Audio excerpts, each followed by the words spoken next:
কেমন আছো বন্ধুরা? আজ তোমাদের নতুন গল্প শোনাব। ভোরে নরম আলো ধীরে ধীরে ছুঁয়ে গেল খড়ের ছাউনি ঢাকা ঘরটা। বাইরে তখনও হালকা কুয়াশা, পাখির ডাক শুরু হয়েছে। কোকিল, দোয়েল, চড়ুই সবাই যেন নতুন দিনের খবর জানাতে ব্যস্ত। গ্রামের ভোর মানেই এক অন্যরকম স্নিগ্ধতা, যেন প্রকৃতি নিজেই এক মায়ের মতো জেগে উঠে তার সন্তানদের ডাকছে, উঠে পড়ো, সূর্য উঠেছে। এই গ্রামটার নাম কুসুমপুর। সবুজ ধানক্ষেত, তালগাছের সারি, মাঝখানে সরু বাঁশের সাঁকো পেরিয়ে নদীর ঘাট, এমনই এক মায়াময় গ্রাম। এখানেই থাকে টুনা আর টুনি, দুজনেই একই পাড়ার, একসাথে খেলে, পড়ে, হাসে আর মাঝে মাঝে ঝগড়াও করে। টুনার বয়স ৭, টুনির ৬। টুনার বাবা একজন কৃষক, নাম মজনু মিয়া। ভোরে তিনি মাঠে চলে যান গরু নিয়ে। টুনির মা রোজ সকালে হাঁড়িতে ভাত চড়িয়ে দেন, সাথে রাখেন পাট শাক বা আলু ভর্তা। টুনি স্কুলে যাবার আগে মাকে সাহায্য করে। মা, আমি জল আনব? মা হাসেন, না রে, তুই খেয়ে নে, দেরি হবে। এই রকমই এক সকালে গল্পের শুরু। টুনি উঠেই বাইরে দৌড়ে গেল। তার হাতে ছোট্ট এক মাটির কলসি, তাতে সে জলে ধুয়ে মুখে ছিটালো। পাশেই এসে দাঁড়ালো টুনা, চুল এলোমেলো, হাতে একটা ছোট্ট কাঠি। এই টুনি, স্কুলে আজ নতুন বই দিবে রে। টুনি চোখ মেলে তাকাল। সত্যি টুনা, নতুন বই? ওরে বাবা, আমি আজ ব্যাগে ফুল রাখব, যেন নতুন বইয়ের গন্ধে ফুলের গন্ধ মিশে যায়। দুজনেই হেসে উঠল। তাদের স্কুলটা গ্রাম থেকে একটু দূরে, যেতে প্রায় আধা ঘন্টা হাঁটতে হয়। পথটা খুব সুন্দর, ধানক্ষেত, কলা গাছ আর মাঝে মাঝে ছোট খাল। স্কুলের নাম কুসুমপুর সরকারি প্রাথমিক বিদ্যালয়। টুনা একটু দুষ্টু প্রকৃতির, কিন্তু মনটা খুব ভালো। ওর মধ্যে একটা দায়িত্ববোধ আছে, যেটা মা সব সময় শেখায়। সত্য কথা বলবি, কারো কষ্ট দিবি না, আর নিজের কাজ নিজেই করবি। টুনি বরং একটু লাজুক, কিন্তু বুদ্ধিমতী। সবাই বলে টুনি বড় হয়ে মাস্টারনি হবে। দুজনেই যখন স্কুলের পথে হাঁটছিল, হঠাৎ টুনি একটা আহত চড়ুই পাখি দেখতে পেল। পাখিটার এক ডানা ভাঙা, উড়তে পারছে না। টুনি চিৎকার করে উঠল, টুনা, পাখিটা পড়ে গেছে। টুনা দৌড়ে গেল, নিচু হয়ে পাখিটাকে হাতে তুলে নিল।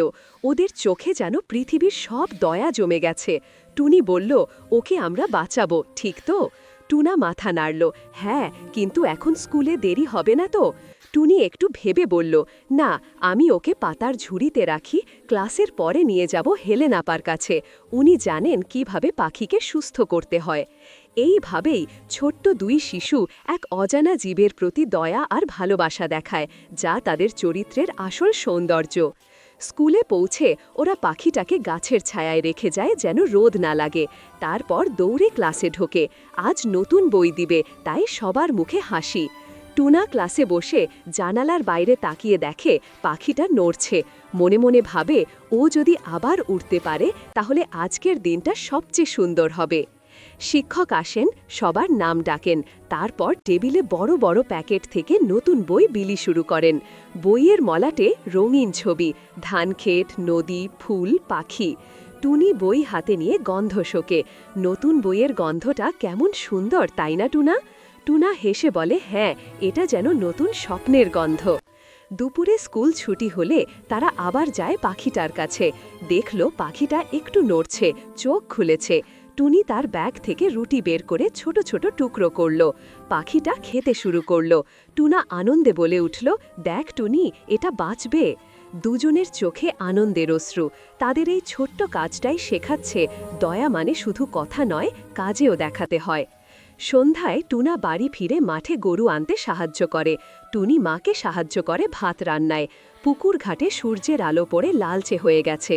টুনি বলে, টুনা, পাখিটাকে কাল আবার দেখতে যাব তো? টুনা উত্তর দেয়, হ্যাঁ, কাল স্কুলের পরই। রাতে তারা দুজনেই আকাশের দিকে তাকায়। টুনি বলে, টুনা, দেখ, ওই তারাগুলোর মধ্যে একটা আমাদের পাখির মতো উড়ছে না? টুনা হেসে বলে, হ্যাঁ, হয়তো ওর আত্মা উড়ে যাচ্ছে আকাশে। টুনি মাথা নাড়ে, না, ও বাঁচবে, আমি বিশ্বাস করি। এই বিশ্বাসটাই শিশুদের হৃদয়ের বিশুদ্ধতা। তারা এখনও পৃথিবীর কষ্টে ক্লান্ত হয়নি। তারা এখনও বিশ্বাস করে, দয়া করলে, ভালোবাসলে সব কিছু ঠিক হয়ে যায়। সেই রাতে টুনি স্বপ্ন দেখল পাখিটা আকাশে উড়ছে, ডানা ঝাপটাচ্ছে, আর তার গলায় বলছে, ধন্যবাদ টুনি। টুনি ঘুমের মধ্যেই মিষ্টি হাসল। ভোরে যখন টুনি উঠল, দরজার সামনে টুনা দাঁড়িয়ে, হাতে একটা ছোট্ট বাক্স, ভেতরে পাখিটা বসে আছে একেবারে সুস্থ। টুনি বিস্ময়ে পড়ে, ওরে বাবা, এটা তো ও। টুনা মাথা নাড়ে, হ্যাঁ, আজ সকালে উড়ে যাচ্ছিল, তারপর গাছের ডালে বসে আমায় দেখল। আমি ধরে আনিনি, ও নিজেই এসে বসল। ওরা দুজনেই হাসতে হাসতে গাছের নিচে গিয়ে বসে। পাখিটা ওদের চারপাশে ঘুরে একবার আকাশে উড়ে যায়, আবার ফিরে আসে। টুনি বলে, দেখ টুনা, ও ফিরে এসেছে আমাদের কাছে। টুনা মৃদু গলায় বলে, কারণ আমরা ওর প্রতি ভালো ছিলাম। সেই মুহূর্তে ওরা বুঝে যায়, দয়া আর ভালোবাসা একদিন ফিরে আসে, ঠিক যেমন পাখিটা ফিরে এলো। সেই দিন বিকেলে তারা দুজন মিলে ঠিক করে প্রতিদিন কিছু না কিছু ভালো কাজ করবে, কখনো কারোর সাহায্য, কখনো গাছ লাগানো, কখনো প্রাণীর যত্ন নেওয়া। এইভাবেই শুরু হলো টুনা টুনির সুন্দর শিক্ষণীয় জীবনের যাত্রা, একটা যাত্রা যেখানে তারা ছোট ছোট কাজের মধ্যেও খুঁজে পায় বড় বড় মূল্যবোধের আলো। পরের দিন সকালটা কুসুমপুরে ছিল একেবারে ঝলমলে। আকাশে মেঘের টুকরো ভেসে বেড়াচ্ছে, রোদটা নরম, আর বাতাসে ধানের গন্ধ। এমন দিনে টুনা আর টুনি স্কুলে যেতে খুব ভালোবাসে। তারা দুজনেই আগের দিনের মতো একসাথে পথে বের হল। টুনার হাতে ছোট্ট ব্যাগ, টুনির কাঁধে লাল ফিতা বাঁধা চুল। পথে হাঁটতে হাঁটতে তারা কথা বলছিল সেই চড়ুই পাখিটাকে নিয়ে। টুনি হেসে বলল, টুনা, আজ যদি আবার ওকে দেখি না, তাহলে ধরে নিতে হবে ও আকাশে সুখে আছে। টুনা মাথা নাড়ল, হ্যাঁ, হয়তো ও নিজের বাসায় গেছে, তবে আমি ঠিক করেছি কাল আমি একটা ছোট ঘর বানাবো পাখিদের জন্য। টুনি মুগ্ধ হয়ে তাকাল, তুই তো একদম বাবার মতো চিন্তা করিস। টুনা হাসল, বাবা বলে, মানুষের মন যদি ভালো হয় তবে ছোট কাজও বড় হয়ে যায়। ওরা স্কুলে পৌঁছাল, তখন ঘণ্টা পড়েছে। আজকের দিনটা একটু ব্যস্ত, কারণ বিকেলে হবে পরিষ্কার পরিচ্ছন্নতা দিবস। সবাইকে মিলে স্কুলের উঠান পরিষ্কার করতে হবে। মাস্টারমশাই ক্লাসে ঢুকে বললেন, বাচ্চারা, আজকের কাজ তোমাদের নিজের স্কুল পরিষ্কার করা। যে সবার আগে কাজ শেষ করবে তাকে ছোট পুরস্কার দেয়া হবে। টুনা আর টুনি একসাথে ঝাঁটা হাতে নিল। ওরা ঝুঁকে মাটি থেকে শুকনো পাতা কুড়িয়ে ঝুড়িতে রাখছে, কেউ গাছের চারপাশ পরিষ্কার করছে। দুপুর নাগাদ স্কুলের পুরো উঠান চকচকে। মাস্টারমশাই হাসলেন, তোমরা সবাই দারুণ কাজ করেছ, কিন্তু আমি একটা কথা বলতে চাই, এই পরিষ্কার রাখার কাজ শুধু আজকের জন্য নয়, প্রতিদিনের জন্য। টুনি চুপচাপ শুনছিল। তার মনে হলো, যদি প্রতিদিন সবাই এমনভাবে নিজের আশপাশ পরিষ্কার রাখত, তাহলে পৃথিবীটা কত সুন্দর হতো। স্কুল ছুটি হলে টুনা টুনি মাঠের দিকে হাঁটতে লাগল। দুপুরের রোদ নরম, গাছের ছায়ায় বসে টুনি ব্যাগ খুলল। বই গোছাতে গিয়ে হঠাৎ একটা চকচকে জিনিস চোখে পড়ল। সে তাকিয়ে দেখে একটা নতুন দামি কলম। টুনা, দেখো তো! টুনি অবাক হয়ে বলে উঠল। টুনা কলমটা নিয়ে দেখে, সত্যিই দামি, ওদের কারও এমন কলম কেনার সাধ্য নেই। টুনি চুপ করে যায়। কিছুক্ষণ পর ধীরে বলে, হয়তো কেউ হারিয়েছে। টুনা বলে, তাহলে ফেরত দিতে হবে, কারোর জিনিস নিজের কাছে রাখা ঠিক নয়। কিন্তু টুনি দ্বিধায় পড়ে যায়, যদি কেউ না আসে খুঁজতে, কলমটা তো কারোর কাজে লাগবে। টুনা একটু কড়া গলায় বলে, তবুও মিথ্যে জিনিস রাখা পাপ, চল মাস্টারমশাইয়ের কাছে দিই। দুজন স্কুলে ফিরে গেল। মাস্টারমশাই তখন অফিসে খাতায় লিখছেন। টুনা সামনে এসে বলল, স্যার, মাঠেই কলমটা পেয়েছি।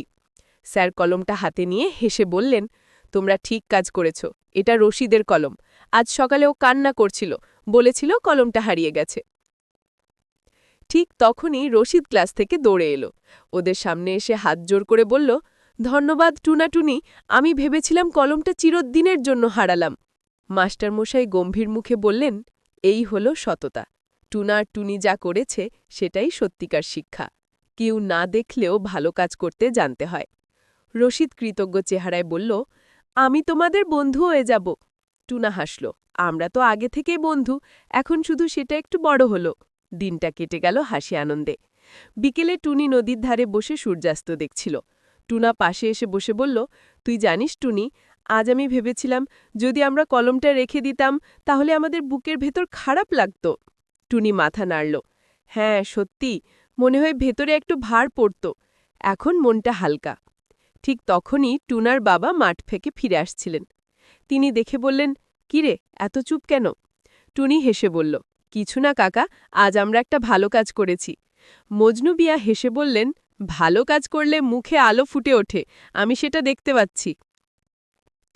রাত নামল, গ্রামটা নিস্তব্ধ, আকাশে জলজল করছে তারারা।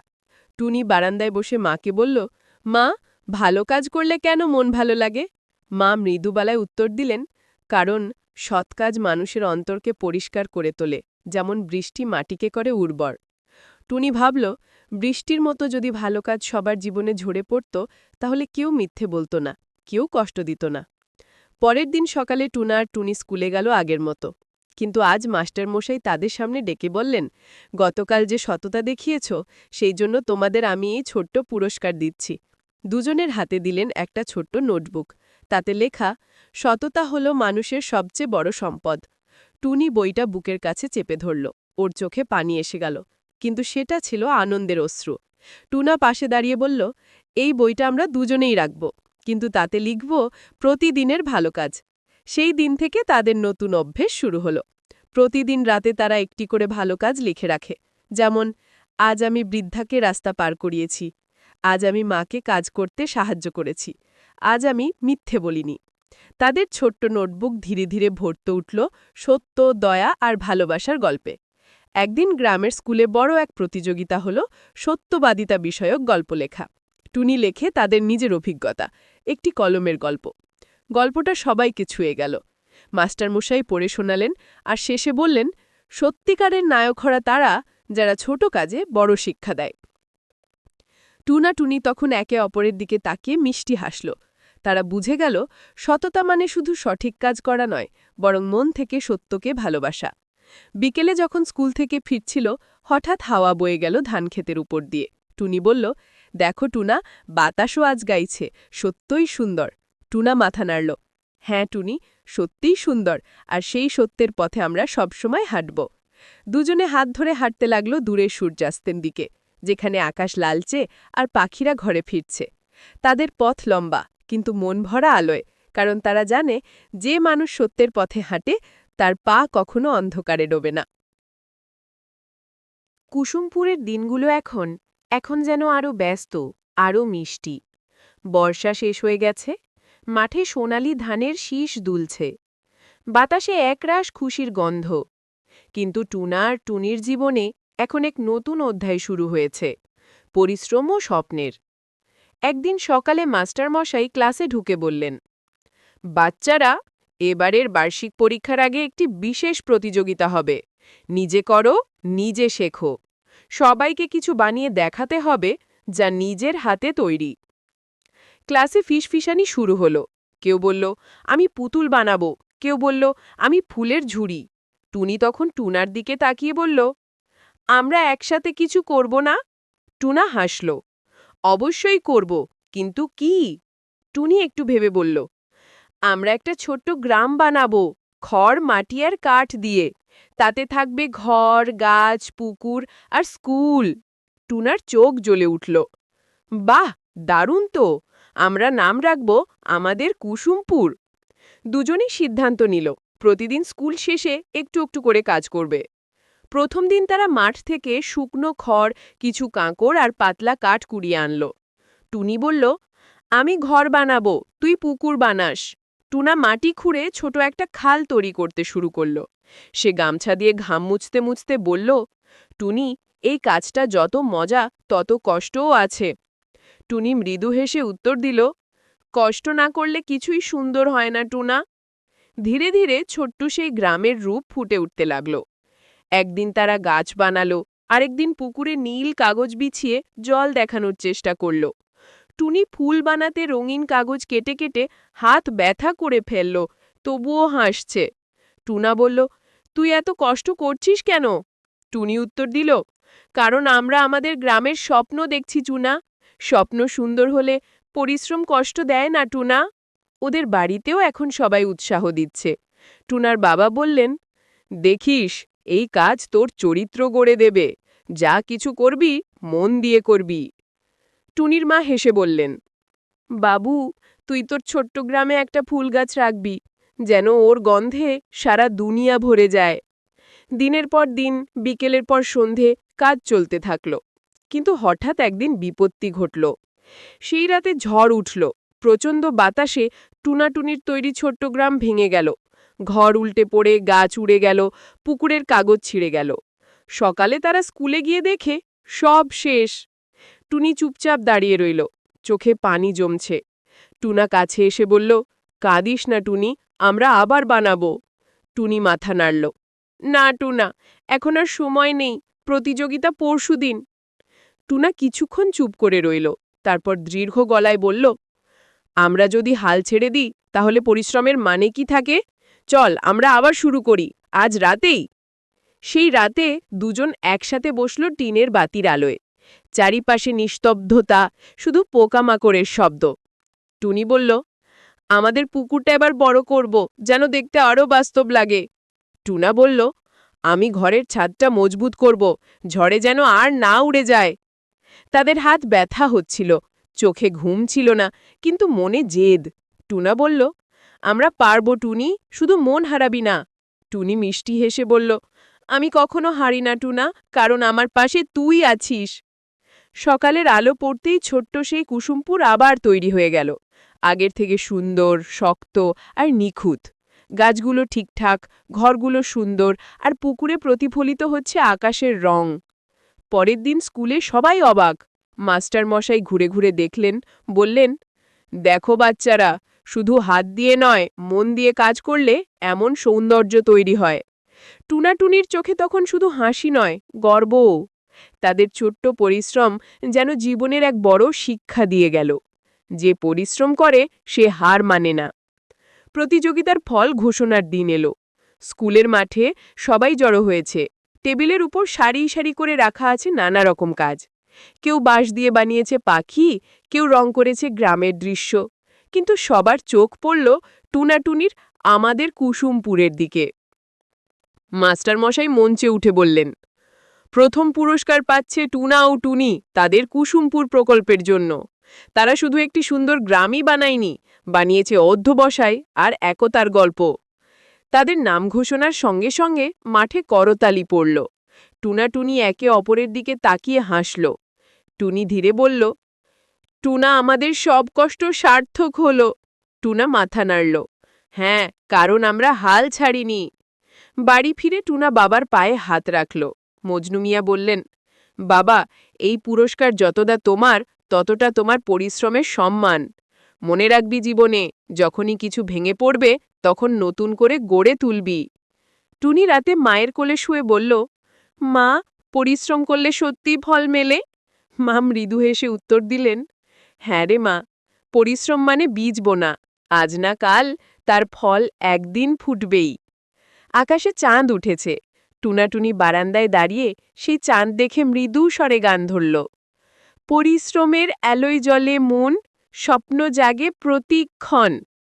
তাদের কণ্ঠ ভেসে গেল কুসুমপুরের বাতাসে, যেখানে প্রতিটি গাছ, প্রতিটি তারা জানে এই দুই ছোট্ট শিশুর গল্প শুধু গ্রামের নয়, এটা প্রতিটি মানুষের গল্প, যারা স্বপ্ন দেখে, হারে না, আর পরিশ্রমে বিশ্বাস রাখে। শীতকাল নেমেছে কুসুমপুরে। সকালে কুয়াশায় ঢাকা থাকে পুরো গ্রাম। গরুর গাড়ির শব্দ, দূরের মসজিদ থেকে আজানের সুর, আর মাঠে জমে থাকা শিশির সব মিলিয়ে এক অদ্ভুত শান্তি।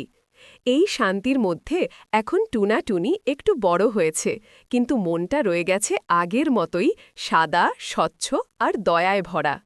স্কুলে এখন বার্ষিক পরীক্ষার প্রস্তুতি চলছে। টুনি পড়াশোনায় ভালো, টুনা একটু দুষ্টু হলেও বুদ্ধিমান। দুজনেই মাস্টার মশাইয়ের প্রিয় ছাত্রছাত্রী। একদিন সকালে স্কুলে গিয়ে তারা দেখল উঠোনে ভিড় জমেছে, সবার মুখে উদ্বেগ। টুনি টুনাকে জিজ্ঞেস করল, কি হয়েছে? একজন বলল, আমাদের স্কুলের পেছনের মাঠটা নাকি বিক্রি হয়ে যাবে, নাকি নতুন দোকান হবে সেখানে। টুনা চমকে উঠল, কিন্তু ওই মাঠেই তো আমরা খেলি, গাছ লাগিয়েছি, পাখির বাসা করেছি। টুনি বিষণ্ণ মুখে বলল, যদি দোকান হয় তাহলে সব শেষ। দুজনেই ক্লাসে ঢুকে মন দিতে পারল না। ছুটির পর তারা মাস্টার মশাইয়ের কাছে গেল। স্যার, টুনি বলল, ওই মাঠটা কি সত্যিই বিক্রি হয়ে যাবে? মাস্টার মশাই দীর্ঘশ্বাস ফেললেন। হ্যাঁ টুনি, জমিটা স্কুলের নয়, গ্রামের জমিদার রইস মোল্লার। উনি শহরে দোকান করবেন বলে নাকি বিক্রি করছেন। টুনি চুপ করে গেল, কিন্তু টুনা মাথা তুলে বলল, স্যার, আমরা কি কিছু করতে পারি না? স্যার একটু অবাক হয়ে তাকালেন, তারপর হাসলেন। চেষ্টা করা যায়, কিন্তু তোমাদের মতো ছোট বাচ্চারা কী বা করবে? সেই রাতে টুনাটুনি বাড়ি ফিরে ঘুমোতে পারল না। টুনা বলল, আমরা যদি সবাইকে এক করি তাহলে কিছু করা যাবে? টুনি চোখ বড় বড় করে তাকালো। মানে টুনা বলল, আমরা গ্রামের লোকদের বলবো, এই মাঠটা শুধু মাটির টুকরো নয়, এটা আমাদের শৈশব, আমাদের শেখার জায়গা। পরদিন সকালেই দুজন স্কুলে গেল আর বন্ধুদের জড়ো করল। তারা সবাই একসাথে মাঠে দাঁড়াল। টুনি বলল, আমরা চাই না এই মাঠটা চলে যাক, আমরা সবাই মিলে চিঠি লিখব রইস মোল্লা কাকাকে। ছোট ছোট হাতে তারা চিঠি লিখল। রইস কাকা, এই মাঠে আমরা খেলি, গাছ লাগাই, পড়াশোনা করি। আপনি যদি এই মাঠ রেখে দেন, আমরা প্রতি বছর নিজের হাতে পরিষ্কার রাখব, গাছ লাগাব, আর নাম দেব রইস কাকার মাঠ। দয়া করে মাঠটা বিক্রি করবেন না। চিঠির নিচে সই করল পুরো ক্লাসের বাচ্চারা। মাস্টার মশাই সেই চিঠি নিয়ে নিজে গেলেন রইস মোল্লার কাছে। 2 দিন পর খবর এলো রইস মোল্লা নাকি স্কুলে আসছেন। সবাই উৎকণ্ঠায় অপেক্ষা করছে। সকালের দিকে তিনি এলেন, গাড়ি থেকে নেমে মাঠের দিকে তাকিয়ে থাকলেন। বাচ্চারা সারি সারি দাঁড়িয়ে। টুনি এগিয়ে এসে ভয়ে ভয়ে বলল, কাকা, আমরা আপনাকে একটা কথা বলতে চেয়েছিলাম। রইস মোল্লা হেসে বললেন, বলো মা, কি কথা? টুনি বুক চেপে বলল, এই মাঠে আমরা শিখি কেমন করে ভালো হতে হয়। এখানে আমরা গাছ লাগিয়েছি, পাখিদের বাসা বানিয়েছি। আপনি যদি এটাকে দোকান বানান, তাহলে আমাদের খেলার জায়গা চলে যাবে। রইস মোল্লা কিছুক্ষণ চুপ করে রইলেন। তারপর ধীরে হাঁটলেন মাঠের ভিতর। দেখলেন গাছে ঝুলছে ছোট্ট ছোট পাখির বাসা, মাটিতে লেখা টুনাটুনির গাছ। তার চোখে যেন একটু নরমতা এলো। তোমরা নিজেরা লাগিয়েছ এগুলো? তিনি জিজ্ঞেস করলেন। টুনা গর্ব করে বলল, হ্যাঁ কাকা, আমরা সবাই মিলে। রইস মোল্লা গভীরভাবে শ্বাস নিয়ে বললেন, আমি অনেক ভেবেছি, তোমাদের এই মাঠ বিক্রি হবে না। আমি এটাকে তোমাদের নামে দান করে দিচ্ছি। এখন থেকে এটা হবে শিশু উদ্যান মাঠ।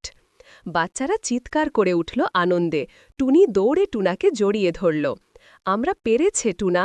টুনা চোখে পানি নিয়ে বলল, আমরা একসাথে পেরেছি টুনি। সেই দিন থেকে গ্রামের মানুষের কাছে টুনাটুনি হয়ে গেল অনুপ্রেরণা। ছোট হলেও তারা দেখিয়ে দিল, মন পরিষ্কার হলে বয়স কোনো বাধা নয়। কয়েকদিন পর স্কুলে উৎসব হল শিশু উদ্যান মাঠ উদ্বোধনের জন্য। গ্রামের সবাই এলো, রইস মোল্লাও এলেন। তিনি বললেন, আজ আমি এই 2 বাচ্চাকে আশীর্বাদ দিচ্ছি। তারা আমাদের দেখিয়েছে কিভাবে ভালোবাসা আর ঐক্য মিলে পৃথিবী বদলে দিতে পারে। মাঠে তখন টুনাটুনি গাছ লাগাচ্ছে, ছোট্ট এক আম গাছ। টুনি মাটি চাপা দিতে দিতে বলল, টুনা, এই গাছ বড় হলে আমরা আবার এখানে আসব, ঠিক তো? টুনা হাসল, হ্যাঁ, গাছটা যত বড় হবে আমাদের বন্ধুত্ব তত মজবুত হবে। সন্ধ্যা নেমে এলো, আকাশে পাখিরা ঘরে ফিরছে, বাতাসে শীতের গন্ধ। টুনাটুনি বেঞ্চে বসে চুপচাপ আকাশের দিকে তাকাল। টুনি বলল, টুনা, আমরা এত ছোট তবুও একটা মাঠ বাঁচাতে পেরেছি। টুনা মাথা নাড়ল, কারণ আমরা ভুলিনি যা মাস্টার মশাই শিখিয়েছেন। সত্য, দয়া, পরিশ্রম আর ঐক্য, এই 4টাই মানুষের আসল শক্তি। টুনি হেসে বলল, তাহলে আজ আমরা সত্যিই বড় কিছু করলাম, তাই না? টুনা মৃদু হেসে বলল, হ্যাঁ টুনি, বড় হওয়া মানে বয়সে নয়, ভালো কাজে। রাত গভীর হল। টুনি জানালার পাশে বসে ছোট্ট নোটবুকে লিখল, আজ আমরা মাঠ বাঁচিয়েছি। হয়তো একদিন এই মাঠে নতুন বাচ্চারা খেলবে, হাসবে, গাছ লাগাবে। আমরা না থাকলেও তারা জানবে একদিন 2 ছোট বন্ধু তাদের জন্য লড়েছিল। টুনি নোটবুক বন্ধ করল, তাকাল চাঁদের দিকে। চাঁদের আলো এসে তার মুখে। টুনা দূরে দাঁড়িয়ে বলল, চল, কাল সকালে আবার গাছটাতে জল দিতে আসব। টুনি মৃদু কণ্ঠে উত্তর দিল, হ্যাঁ টুনা, আমাদের কাজ এখনো শেষ হয়নি। পরের দিন সকালে দেখা গেল পাখিরা আবার ফিরেছে সেই মাঠে, গাছের ডালে বসে গাইছে, বাতাসে মিশে গেছে আনন্দের সুর। এভাবেই টুনাটুনির গল্প শেষ হল না, বরং শুরু হল নতুন এক পথ। একটা পথ যেখানে শিশুরা শেখে কেমন করে সততা, পরিশ্রম, ভালোবাসা আর ঐক্যের আলোয় জীবনকে সুন্দর করে তোলা যায়। তাদের গল্প আজও কুসুমপুরের প্রতিটি শিশুকে শেখায় ছোট হাতও বড় কাজ করতে পারে যদি হৃদয়টা সৎ থাকে। টুনাটুনির এই 4 অধ্যায়ের গল্প আমাদের মনে করিয়ে দেয় শিক্ষা শুধু বইয়ের পাতায় নয়, শিক্ষা থাকে মানুষের কাজে, মমতায় আর বিশ্বাসে। তারা দুজন শুধু বন্ধু নয়, তারা এক একটি আলোর দিশারি, যারা ছোট ছোট কাজে দেখিয়ে দেয় ভালো মানুষ হওয়াই জীবনের সবচেয়ে বড় সাফল্য। এখানে গল্প শেষ হলো, আর হ্যাঁ, আমাদের চ্যানেলটি সাবস্ক্রাইব করতে ভুলো না। পরের এপিসোডে আবার দেখা হবে। ভালো থেকো সবাই।